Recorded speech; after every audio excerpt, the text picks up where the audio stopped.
Hey, it's Sami, and welcome back to Chaos to Calm, the podcast for mums of young adults living with emotional dysregulation, BPD, EUPD, and everything that comes with loving someone through it.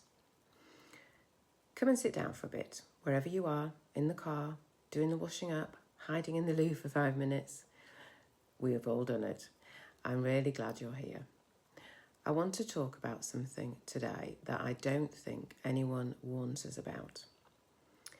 It's not the big, loud, frightening stuff. It's the small stuff. The stuff that happens on an ordinary Tuesday and never makes it into a single conversation. Because who would you even tell? I'm talking about reminding. The reminding that endless, gentle, invisible reminding we do all day long. Because here's the thing about our young people, whether it's the medication that's just changed or an appointment that's been booked for weeks or the piece of support they already have sitting right there in front of them.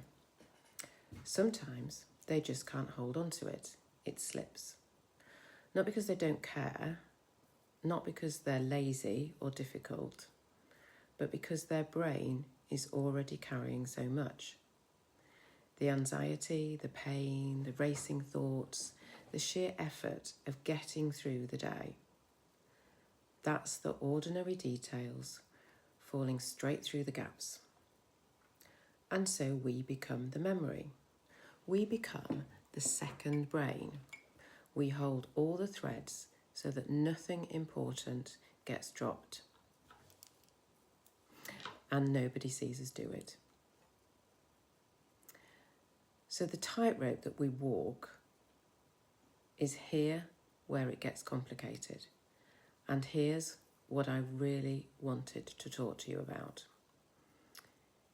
Because it would be so easy, wouldn't it, just to remind them, to say, have you taken your tablets? And don't get me wrong, I have. Don't forget your appointment. Remember, you've got that help there. Why don't you use it? But it's never that simple. With our young people, because every single reminder carries a risk. And the risk is this, that she hears it not as help, but as proof. Proof that she cannot cope. Proof that she's failing. Proof that she's still a child who needs managing. And that is the last thing, the very last thing we want them to feel. Because she wants to be independent. She wants it so badly. She's fighting for it. She wants to stand on her own 2 feet, manage her own life, like everyone else her age does. She just also needs you standing quietly behind her, ready to catch her. Independent, but with mum as backup. And that's a delicate thing to hold. Because the way you word one small sentence can be the difference between her feeling supported and her feeling humiliated or embarrassed. So when a reminder lands like a wound, I want you to know, if you've ever offered a reminder and watched it land badly, watched her face fall or snap or she shuts down, it is not because you did it wrong. It's because you were touching something incredibly tender. So for our young people, forgetting isn't neutral. Forgetting feels like failing. And when we point at the thing they've forgotten, even with all the love in the world we can, accidentally presses right on the bruise. On the part of them that already believes they're not good enough. They're not capable enough. They're too much, too broken. So the flinch you sometimes get back, the irritation, the I know, Mum, that's not really about you. That's her defending the small, fragile, bit of independence she's trying so hard to build. Understanding that changed everything for me. Because once you see the sharpness is coming from her shame and not from anything you've actually done, you can stop taking it personally and you can start being cleverer about how you hold her up. How I try to do it now. So let me tell you a few things that have helped me, not as rules, but just as things that have softened it.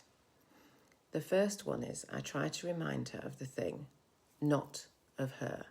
So instead of have you remembered, which puts the spotlight on what she might have forgotten, I'll mention the thing almost in passing. Oh, I think that's on today, isn't it? Quite casual, quite shared. Like we're two adults keeping track of a busy diary together, rather than me checking up on her. The second is I try to offer, not to instruct.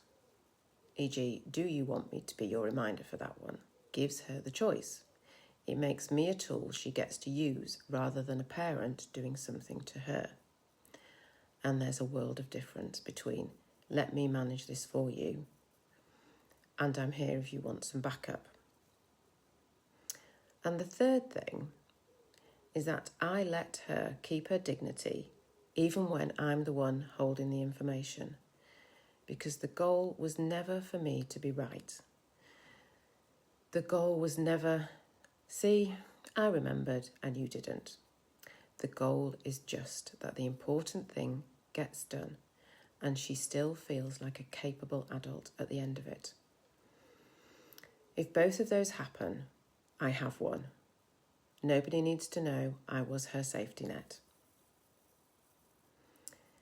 The bit we don't say out loud, and I need to be really honest with you for a minute, it's bloody tiring. Behind the second brain, it's exhausting. Holding all of it, the appointments, the medication, the details, the timings, while also holding her feelings about all of it, while also making sure she never feels managed. That's an enormous amount of invisible extra work. And you're doing it on top of everything else, on top of the worry that never switches off. So if you're sitting there feeling worn down, feeling like you're always the one who has to remember, maybe feeling a little bit resentful and then instantly feeling guilty for feeling resentful, I see you. That is real. That is heavy. And it's okay to find it hard. You're not doing it wrong. You're doing one of the hardest, most loving, least acknowledged jobs there is. You are being someone's memory while protecting their pride. And that is a skill. That is love in its most patient form. Before you go, here's what I want to leave you with today. You are not holding her back by being her backup. You are the very thing that makes her independence possible. The reason she can reach for a bigger life is that she knows, underneath it all, that someone is holding the threads, so nothing important falls. That's not you making her a child. That is you making her brave. So the next time you gently remind her of something and it lands a bit prickly, I want you to remember, you're not doing it wrong.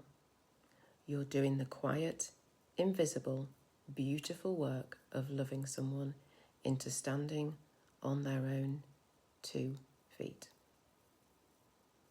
And nobody sees you do it, but I do. I've been there. If this landed for you today, come and find us. There's a whole community of mums who understand exactly this. You'll find the link wherever you're listening. You do not have to hold all these threads alone. Take care of yourself this week. Be as gentle with you as you are with her.